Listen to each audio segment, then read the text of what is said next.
बलूचिस्तान के मखसूस रिवायती खानों में शुमार होने वाला कड्डी कबाब सालिम दुम्बे या बकरे से तैयार किया जाता है। ईद उल अज़हा पर लोग शौक से कुर्बानी के जानवर के कड्डी कबाब बनवाते हैं। देखते हैं अब्दुल्ला ज़हरी की ये रिपोर्ट।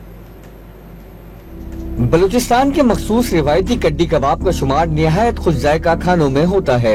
बलूचिस्तान में लोग ईद उल अज़हा पर कुर्बानी के जानवर से कड्डी कबाब शौक से बनवाते हैं और ईद पर आने वाले मेहमानों की खातिर तवाज़ो निहायत फख्र से कड्डी कबाब से करते हैं। ये बकरा हमारा कोयटा का जो ये कड्डी कबाब मेहमानों को हमने खिलाना, ये कोयटा का जो डिश है ये बहुत मशहूर होता है और सर ये बहुत जायकादार नमकीन होता है, अच्छा बनता है। कड्डी कबाब की तैयारी में खासा वक्त दरकार होता है। सालिम बकरे या दुम्बे को एक मखसूस तैयार मसाले और नमक लगाकर 3 से 6 घंटे तक रखा जाता है, जिसके बाद तंदूर में दहकते कोयलों पर 4 घंटे तक रखा जाता है। बाहर लोग ले जाते हैं, लोग शुगल करते हैं, मेहमान आते हैं बाहर से, ये चीज़ जो बहुत बेहतरीन डिश है, लोग पसंद करते हैं।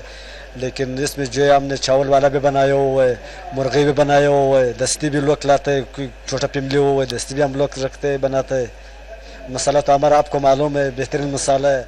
ईद उल अज़हा के मौके पर शहरी कुर्बानी के जानवरों की दस्ती, रान या दीगर हिस्सों के भी कड्डी कबाब बनवाते हैं, ताकि ईद पर न सिर्फ अपने बल्कि मेहमानों के लिए भी निहायत मजेदार पकवान का इंतजाम हो सके।